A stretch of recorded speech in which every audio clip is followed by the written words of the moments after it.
Good afternoon, everybody, and thank you for joining us today. Today is a bit of a different show, a bit of a special show. If you've seen any of the headlines, Tertia is going to join us today, but she has a very special ability, which she's going to show us a little bit of, and introduce a very special guest to the show today. And then we have some questions for this guest, get a little bit of history, get a little bit of understanding, and ask some important questions, I think.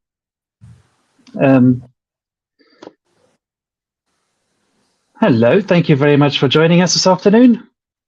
Hello, Peter. How are you doing? I have no complaints, thank you. I was just saying that you have something lined up for us today. There's a little something that you're going to show us. Yes, I've actually been an ability. Yeah, I've been working on this, and it wears me out.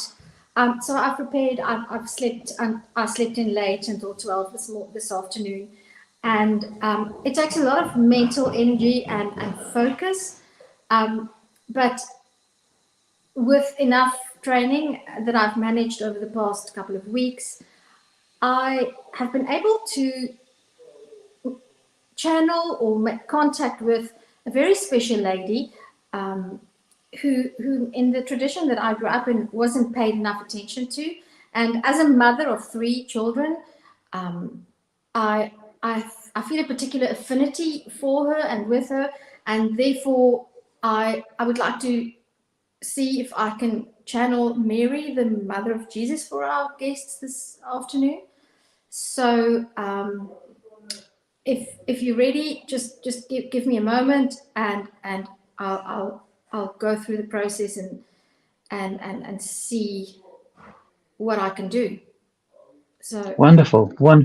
That is awesome. Thank you so much. This is going to be something quite extraordinary. I hope Mary is able to join us.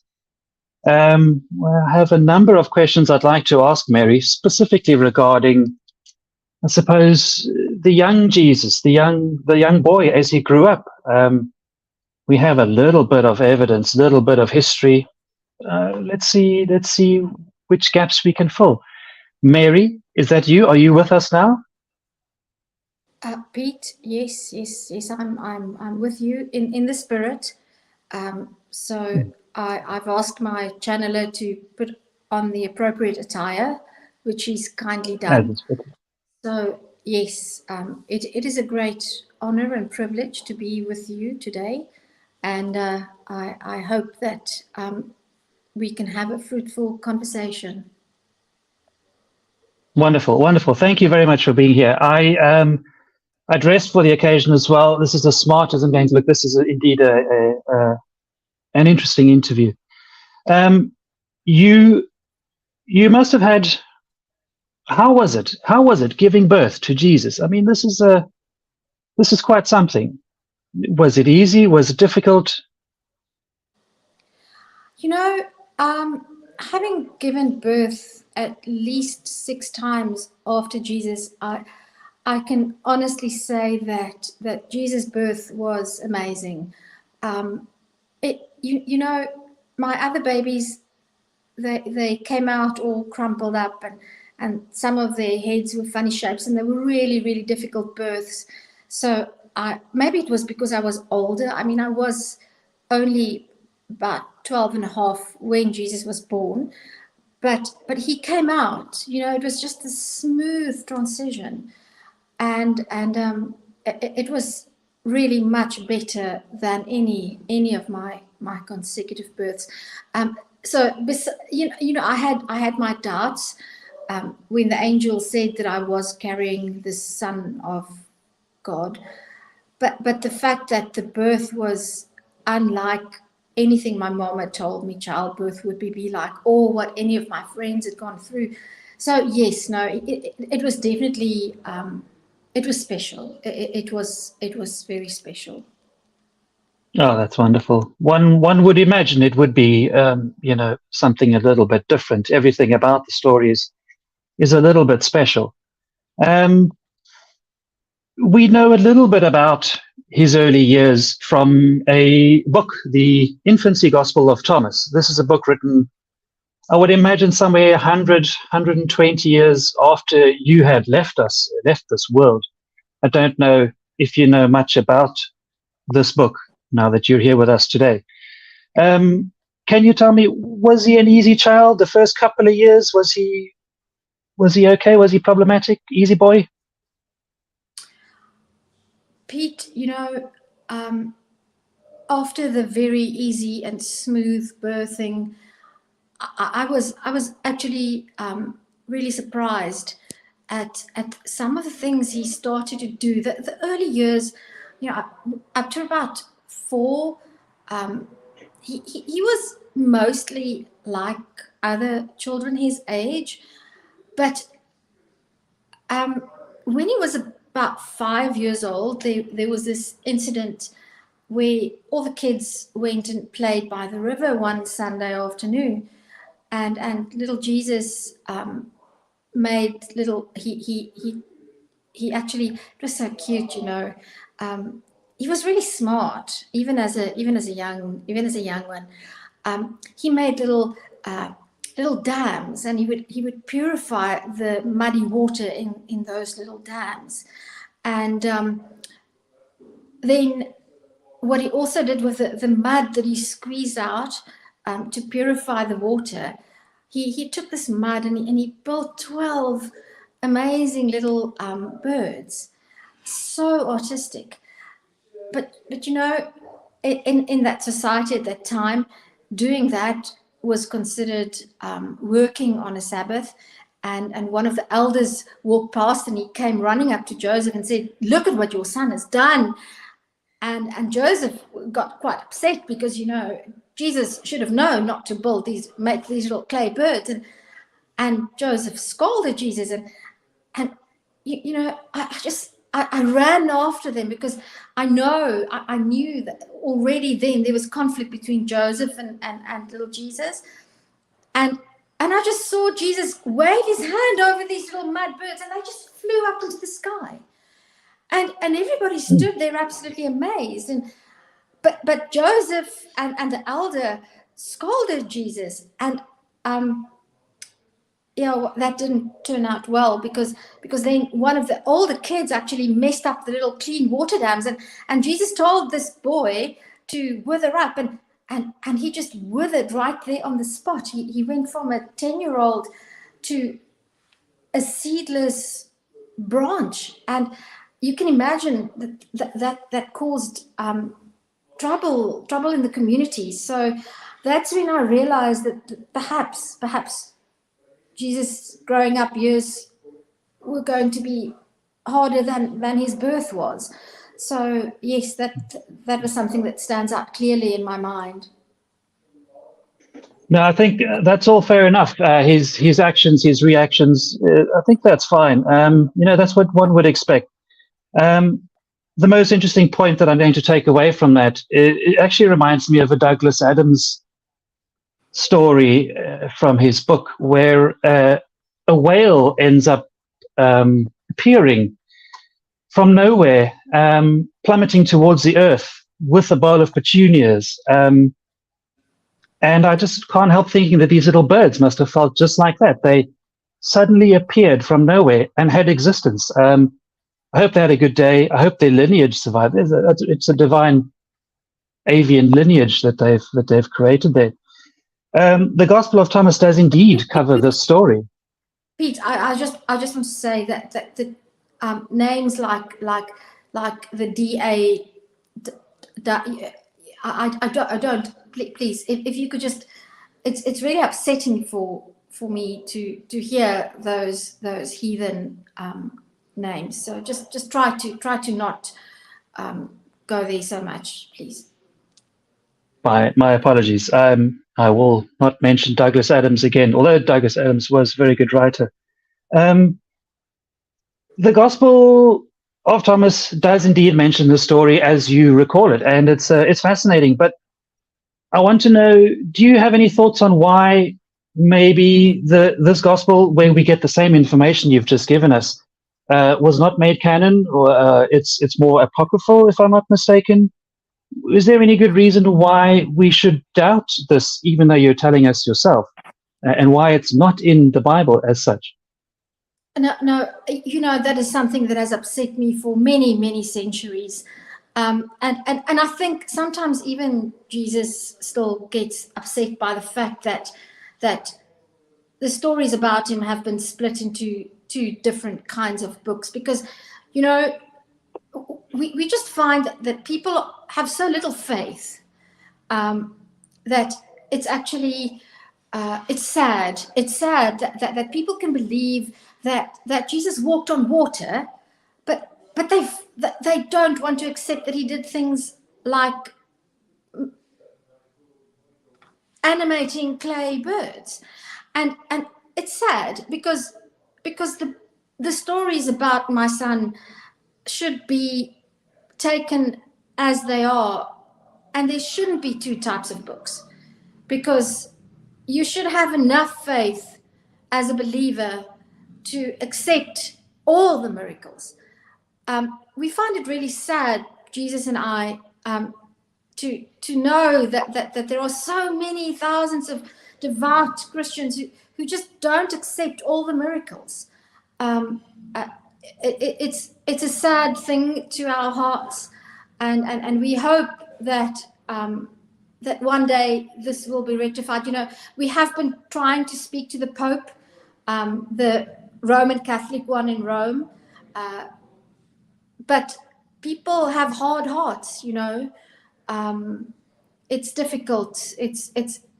But we are working on it, and that's why when I got this request to be channeled onto your program, I accepted, because perhaps I can bring this message across that those of true faith should accept all the miracles, and not just go halfway. It's really all or nothing. So I hope I get the message across here that there are no two Bibles. There's only true stories and false stories, and the stories about Jesus are true, and I can attest to that. I saw those little birds fly up into the sky myself. Yeah, I saw it. Fascinating. I mean, I don't see there being too much issue, updating the Bible, just get some new information in there. It shouldn't be too hard. The Bible does talk of other miracles performed by Jesus, but I want to go back to some of his earlier ones that are not in the Bible. A real miracle was there was a boy that pushed him when he was very young, and he killed the boy, which is, fair enough. Well, if you get pushed around. Pete, I just have to say that killing is a very strong word. You remember, he was just a boy. He was getting to grips with the power. So killing, we don't like to say that, that Jesus killed this boy who pushed him. So it was, I think it was a market day. These things, it's hard, it's painful, because obviously to the parents of this other young boy, they found it hard, because the afterlife in the Jewish culture of that time was a concept people struggled to grasp. So we prefer to say that there was this incident where Jesus had another young person go from one state into another. So it was actually just an unfortunate accident. Yes. So, and he did go to heaven. I mean, he is still here with us today. So yes, I really don't. I don't think we need to go there. It's just, we really don't need to go there. Okay, I can tell it's a sensitive subject for you, but you can't really have the boy going around unaliving people. Let's call it unaliving, although he's alive with you now, I suppose. Well, he did stop. He did stop doing that. Yes, yeah, fair enough. That's the whole point, I think. Yeah. Yes. you'll have to correct me if I'm wrong. I think he unalived one of his teachers at one stage as well. The teacher was trying to teach him basic alphabet, your A's, your B's, your C's. And as soon as he started with point A, Jesus went straight to philosophy. But that's not really spelling. He was just asked to repeat alpha, beta, gamma, and went straight into some deep philosophy. Was he always like that as a boy? Was he deeply philosophical from that young of an age? Oh yes. He was absolutely. It was really, it was such a challenge to raise such a deeply philosophical boy, and we still feel sorry, of course, also for the teacher, but he was old. I mean, he was due to retire. So, I mean, he actually he shouldn't have been teaching anymore, and he was impatient. I mean, he actually struck kids against the head. I mean, so I think the other parents were happy too that he was that he retired. It was better. I think it was definitely better. But yes, Jesus was always a very philosophical young man. He always had the perfect answer to everything. In his teenage years, it was tough, to get him to not backchat when I scolded him about his room, or to ask him to do chores. He'd always have some deeply philosophical answer like, if not now, why not? And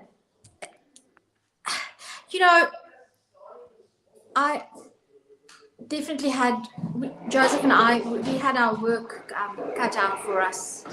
It was, it was challenging, but it was also fun, because it gave us so much to think about. And it led to so many rich writings and books, and it changed the lives of so many people, all the sayings. And so in the end, I really think it was all worthwhile. Yes, no. We made it. I mean, it must have been nice. Teenagers already know everything, but to have one that knows everything and more that is well done. I mean, it must be lovely. I do want to ask you a few more questions about his early life and some of his skills, because he did seem to be a highly skilled boy. I mean, he'd taken care of school. That was a breeze. He'd taken care of play school, making clay figurines. No problem. Easy job there. Got rid of the bullies. And then he started helping. Well, I want to say his dad, but it was his stepdad. He started helping his stepdad doing a bit of carpentry. Jesus was quite an accomplished carpenter based on the stories that I've read. Just been helping with planks of wood and things like that. Was he a good teenager at those times? I mean, at some stage, he must have stopped unaliving people and moved on to a healthy little bit of carpentry and things like that. A good teenage boy? It took a while, and the early days, especially the relationship with Joseph and little Jesus was it wasn't always easy, because it was hard for Joseph to accept that this wasn't his son. It was hard for me. It wasn't easy, and of course Jesus knew from the very start that Joseph wasn't his real father. And as a rebellious teenager, whenever Joseph would reprimand him, he would just say things like, "You're not my real father." And it really hurt me, and it hurt Joseph. And of course, it was a very bad example for the other children. Sometimes some of them even said, "Is Joseph even our real dad?" So that was hard. And yes, I still get emotional talking about those days. But I can say that in the end, Jesus, around about the age of, I'd say 16, where the worst was over, and he began to accept Joseph as just another mortal, and he actually began to use his powers to do chores around the house. And I remember the incident of the table where Joseph made a wrong measurement, and the table leg was too short, and Jesus just made it grow again. and the client was so happy, and we were just all so happy, so yes, we did have our troubling years, but in the end, or shall we say the beginning, then when Jesus went out and gathered his disciples, sometimes I wonder whether that was the end or the beginning. These things are not easy to talk about. Quite possibly the beginning of the end, maybe. I want to change tack a little bit. You know what your boy was. You know that he was your son, maybe not Joseph's son, but was he also his own father? This is an important question. For about 2,000 years now, has been causing a lot of trouble in amongst the religious organizations that argue amongst themselves, sometimes with a little bit of unaliving happening there as well, whether he was his dad or not. Do you have any thoughts on that? Did he ever let you know that he was his dad or he was not his dad? Pete, I really just think we shouldn't go there, and I just think people should just believe and just have trust and just accept Jesus for who he is, and don't try to analyze Father and Son and Holy Spirit and all those things, because after all, just believe, just believe. And in fact, questions like these, I find it really upsetting. It takes me back to those years where do you know that there were people who said that had cheated on Joseph? So questions like these, it just brings up all the wounds of the past. So can we just move on? Can we just move on, please? Okay, my bad. I accept your answer. It's perfectly valid answer. I don't see why not. I suppose if that's going to upset you, let's move back in time a little bit more. You had a few brothers, Jesus, 4 brothers. I imagine they all got along quite well. Four. There's 4 brothers. Unknown number of sisters. They don't really count, I suppose. That doesn't matter. I think there were 2 girls, if I remember. The boys just took so much of my attention. I think there were 2 girls. I think there were 2. Okay, they're not important.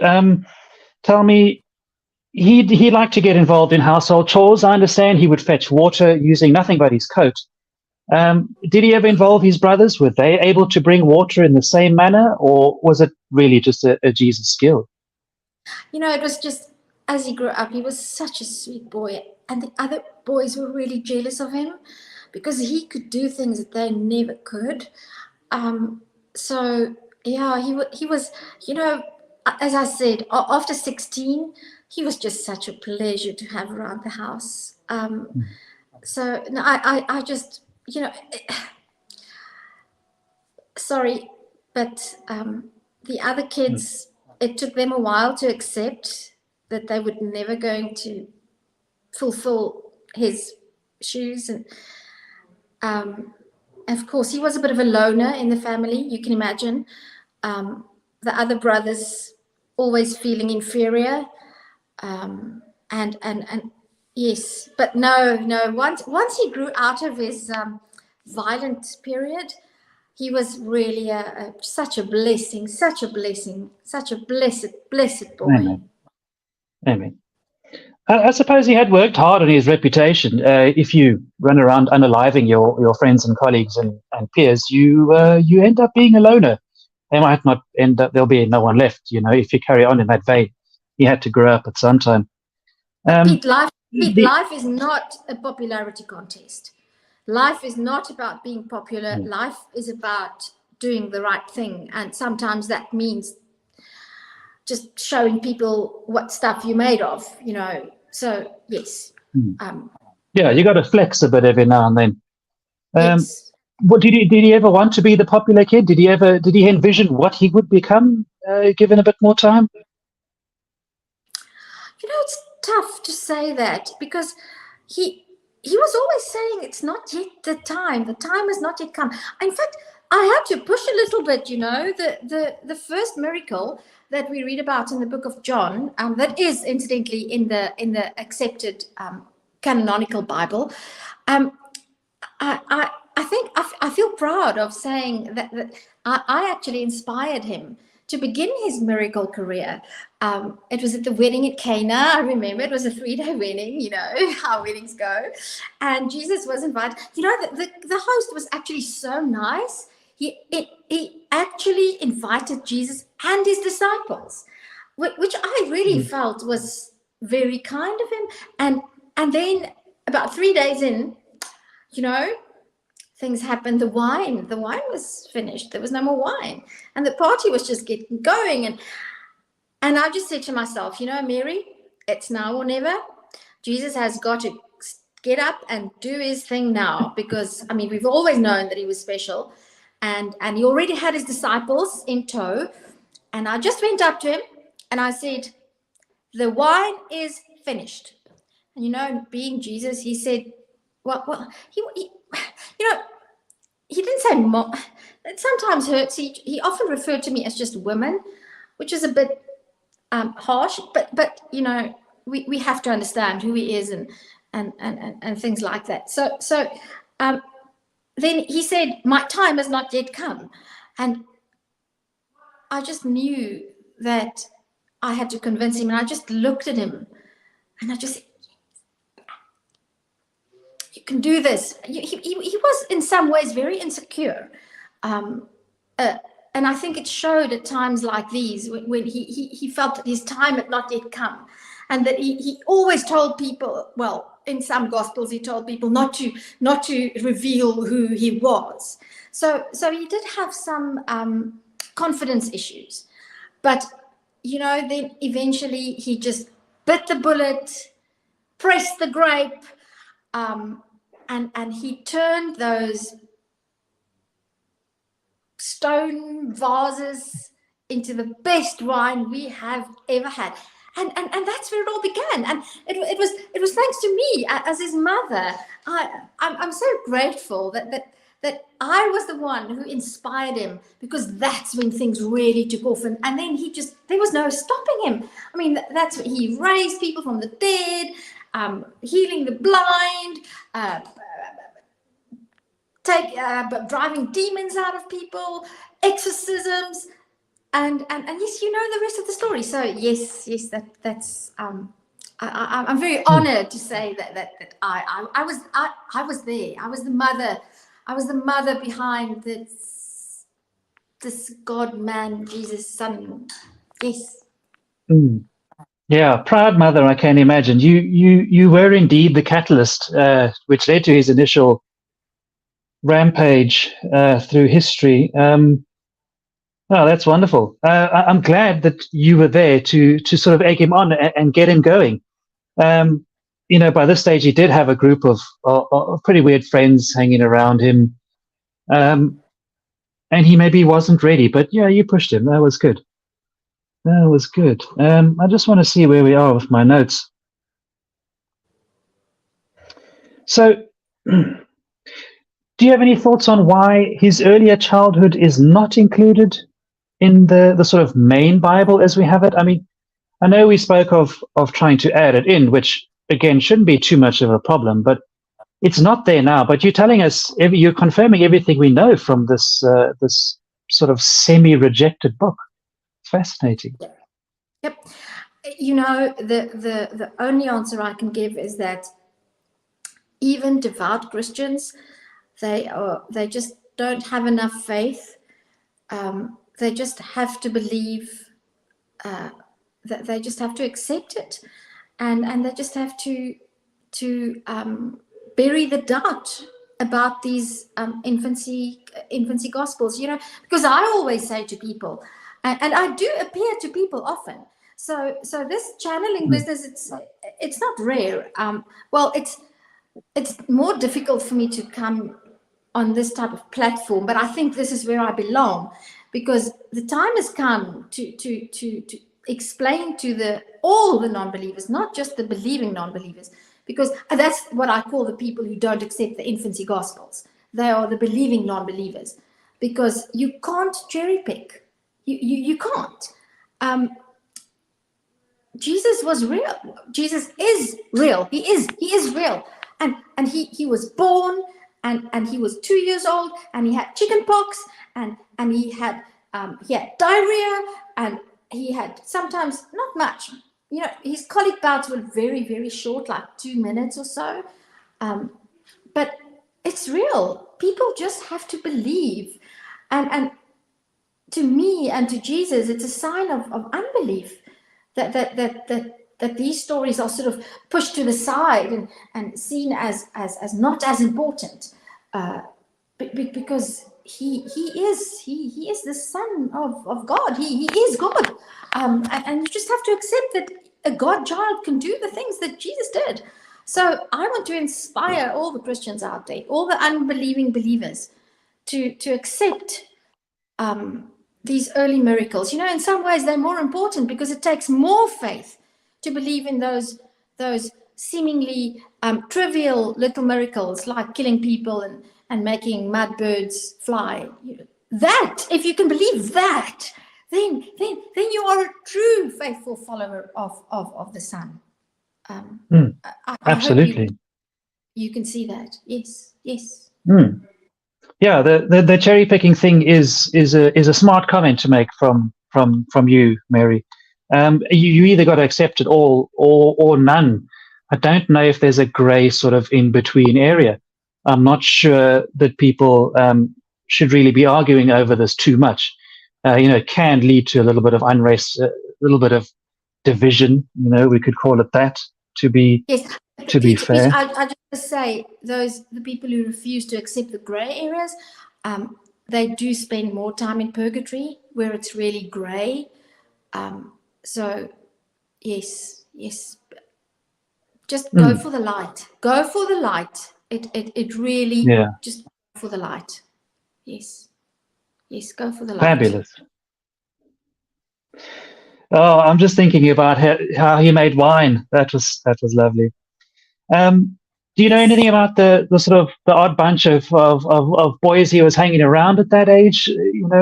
Around about that wine time when he came out, as it were. Most of them were fishermen. They liked fishing. They enjoyed the boats. They enjoyed the beach. Like most teenagers, just lying around and walking with your feeling the sand between your feet at Lake Galilee. They were nice kids. I didn't know them that well. But you know what kids are like. They leave the home and their peers become more important than their parents. And that's what happened with Jesus. Same. We didn't see him often after that. He sort of roamed the land and we just heard. It was so. I'm sorry. You just made me think of another. It's something that I'm struggling with. The fact that I think it was his hanging around with these other boys, and some girls that, some people did frown upon their morals, because there was a time when he actually said that I wasn't his mother. Now, so yes, but it was definitely under the influence of his peers, because my Jesus would have never said something like that. He just, and of course, when in the end yes, I find it difficult to talk about the end. Yes, but we'll get to the end in due course. Mary, was it Jesus that went around and he sort of renamed his friends? I mean, was it Peter that became Simon, or Simon that became Peter? I don't understand what's wrong with Peter, unless he changed his name to Peter, because that's a solid name. Well, Pete, of course, Peter is a solid name, but what's in a name? Really, what is in a name? It's what's in your heart that counts. So, frankly, if Jesus wanted to rename his friends, that's fine. And we did Well, speak a number of languages in Galilee. I mean, there were Greeks and there were Romans. We spoke Latin, and we spoke Aramaic, and so the names had different versions, and kids do that. Youngins do that. They come up with names, and nicknames are good. It's a form of endearment. I used to call Jesus JC sometimes. He just for short. My little JC. But I stopped too when he was cute. about 13. He didn't like it. After 13, he didn't like me to do that anymore. Yeah, fair enough. I mean, he did have a mildly vengeful streak back then. Anyway, you don't want to irritate him too much. If he tells you your name is Josephine, you accept that. You go with it. It's a good name. Nothing wrong with that. Yes. When he started messing around with water and wine and things like that with his friends, had he given any indication what was to come in his life? He surely must have known something big was coming, something big. Did he let on at all? He was such a philosophical young man that it was sometimes difficult to discern. But I knew that something big was coming because of the angel, the whole angel thing, pre-birth. So, and of course, I mean, the incidents in his youth were involving certain unfortunate life terminations, and so I suspected that something might have been up, and then there was the political instability in Galilee at that time, and so yes, I had my concerns, but I just hope for the best, and in the end, it did turn out for the best in the end, Fair enough. I do want to address some of the comments that I've seen coming through. Dean asked something about why he was hanging around with with these guys, or were they girls? I don't think that's an appropriate question, Dean. I think we're just going to skip that one. Let's try and keep it simple. Thank you. Thank you so much. No, it's pleasure. I have your best interests at heart. Fem or Fam, I missed the first name, Mr. or Mrs. Lombard. Couple of good questions there. I can't really remember any of them, but thank you for sending them. Please do keep them coming. I'll try and read them as they do come on screen. So, some pretty tumultuous things happened in your boy's life.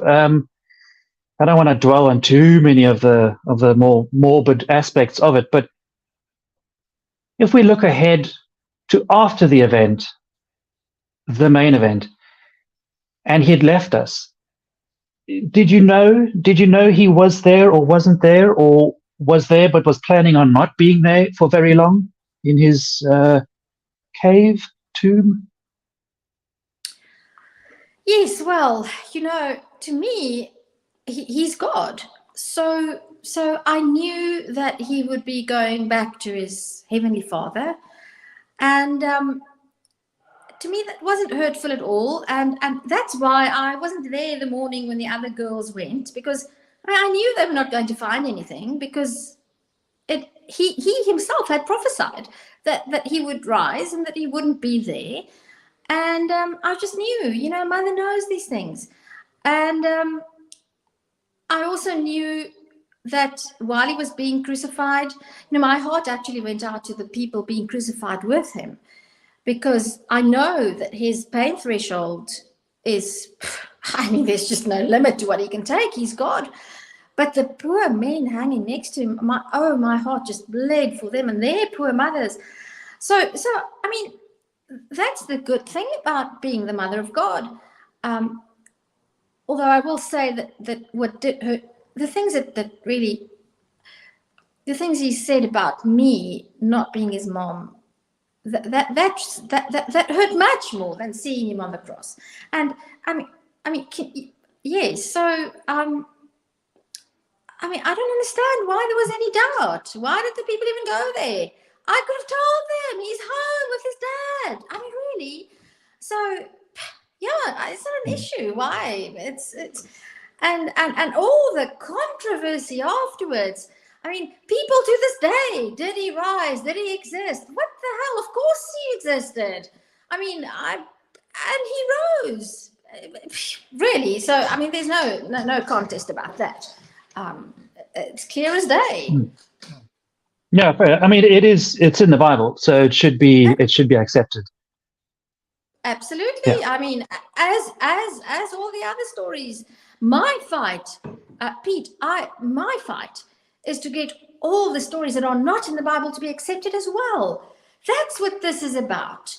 That is what we need to do, because we need to get full belief from all the believing unbelievers. That's what we need to do. That's my mission as the Mother of God. No, fantastic. Well done. It's interesting that you didn't go and verify.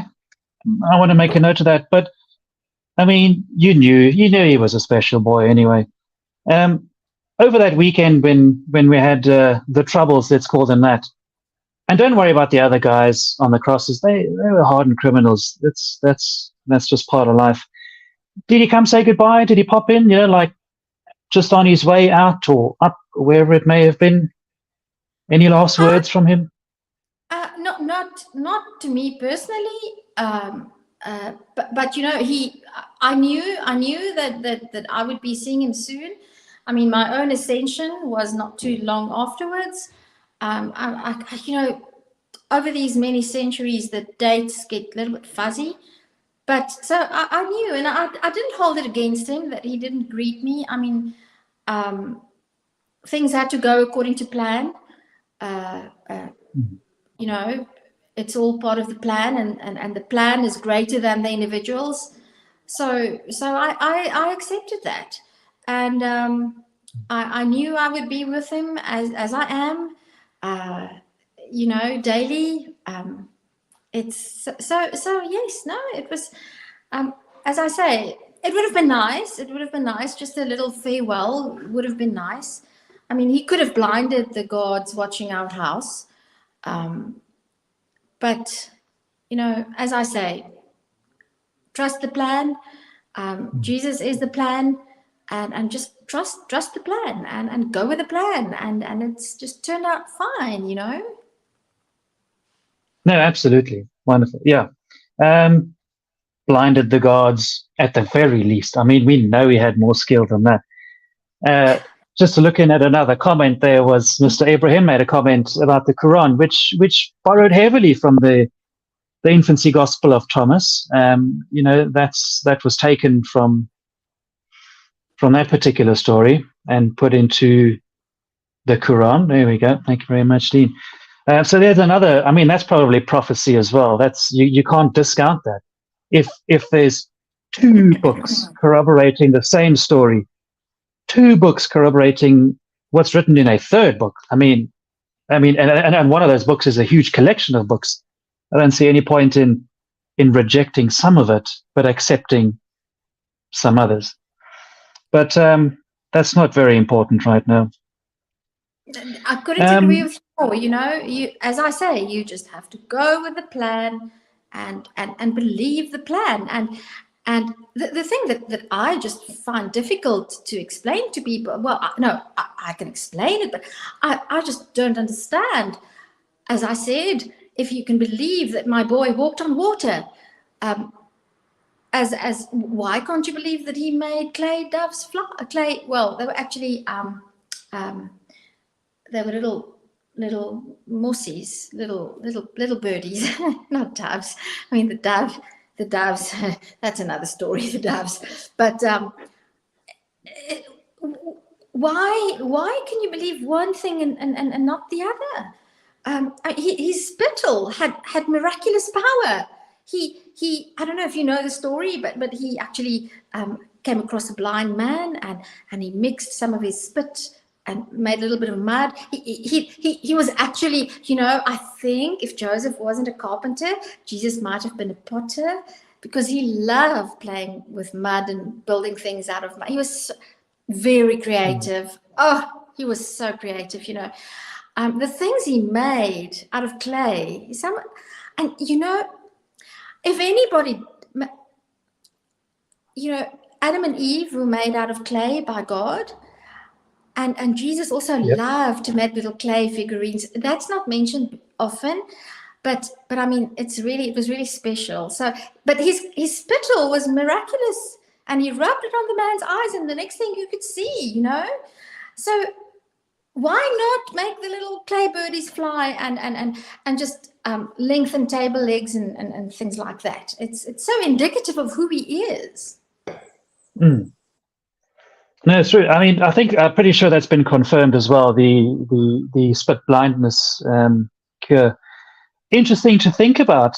Somewhere out there must be a lineage of these 12. Were they sparrows that are, you know, semi-divine? You know, they were created out of just clay, and their offspring must still be around, and that'll be amazing to find some of them. Well, if I may, you know, no. You see, many people don't understand. This is something that modern man has no grasp of, and that's the reason why Jesus had to be born of the Holy Spirit, because the S word, you know, when man and woman come together, you know, that's a really, it's not good. So those little birds they didn't have those parts, and that's why Jesus was so holy, because well, as you know, I was a virgin when the Holy Spirit I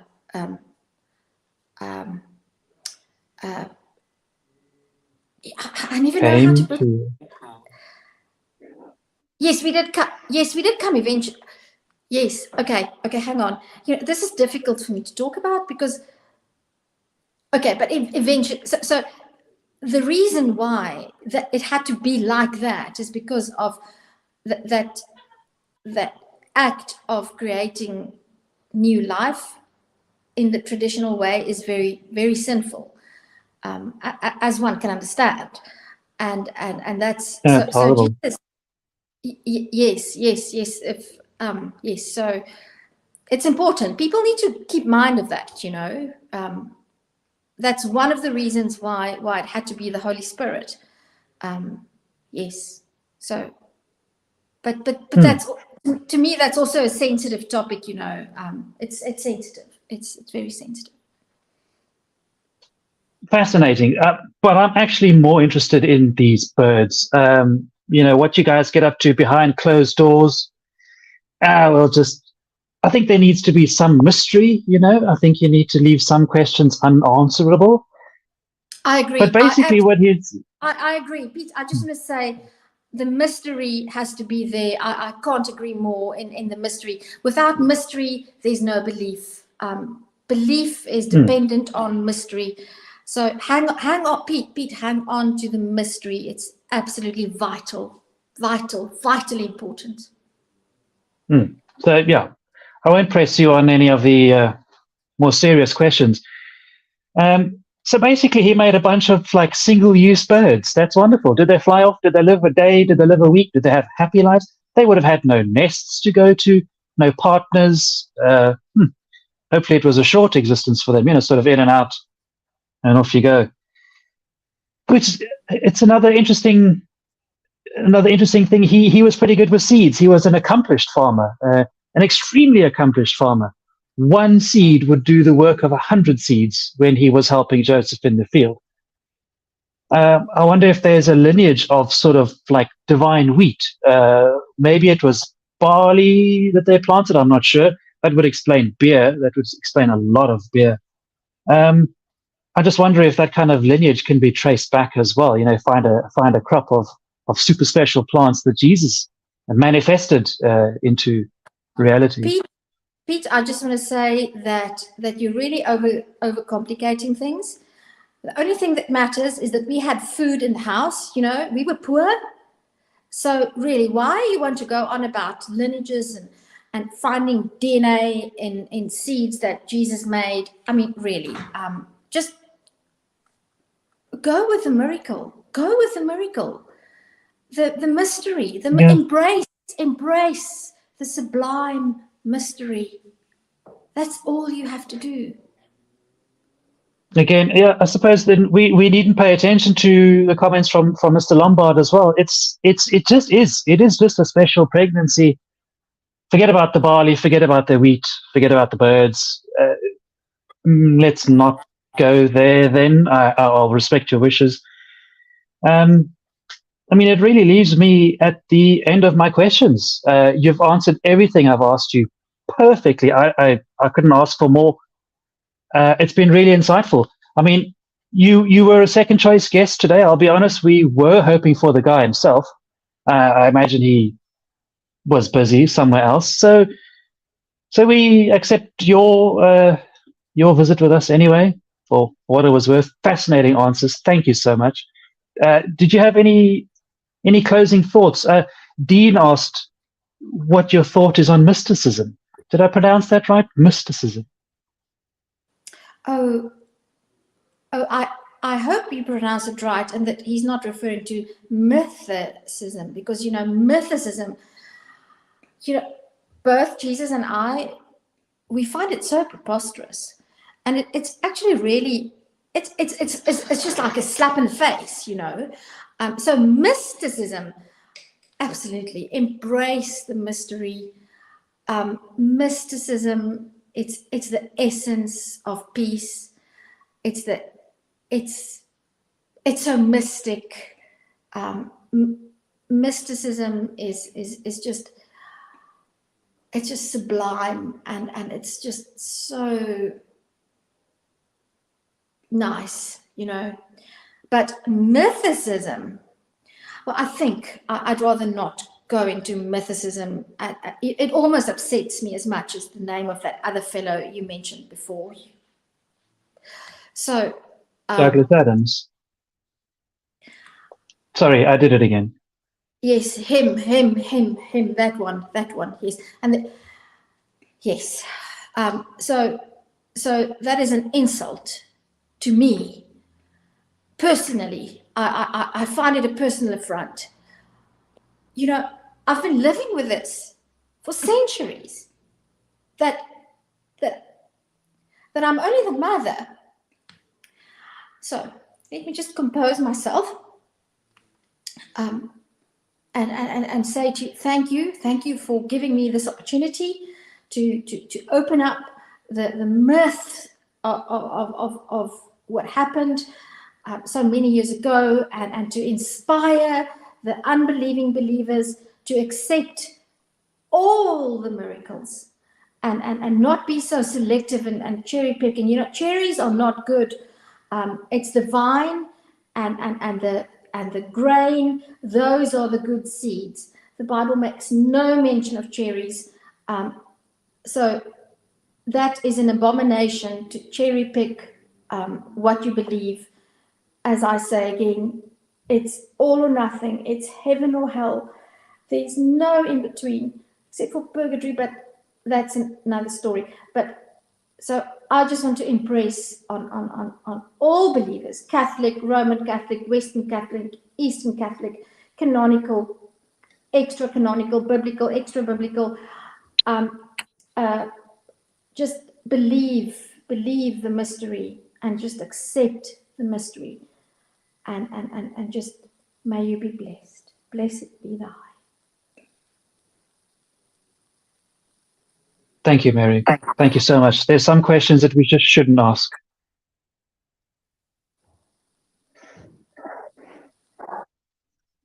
Thank you very much. Have a good afternoon further. Will do.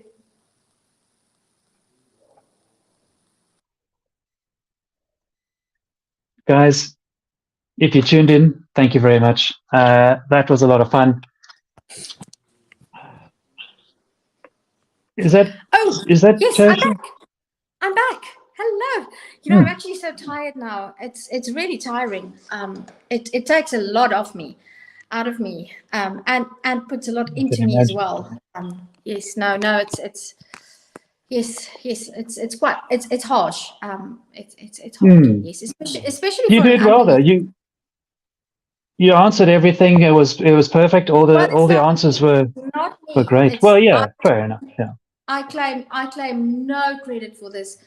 You know, it's just hard work and doing a lot of reading and doing a lot of spending a lot of time thinking about these things and about the real world implications. And yeah, no, it's not me. Hey, it's just hard work. That's all it is. I'm so glad. Did you have fun? Yeah. Did you get insights? Because I can't remember any of. I don't remember any of this. It's like a blank. It's like, it's just like. Yeah. Look, you'll probably have to rewatch the video, but I mean, you did a wonderful job. Yeah. Isn't it amazing that we have The technology and we can record these things?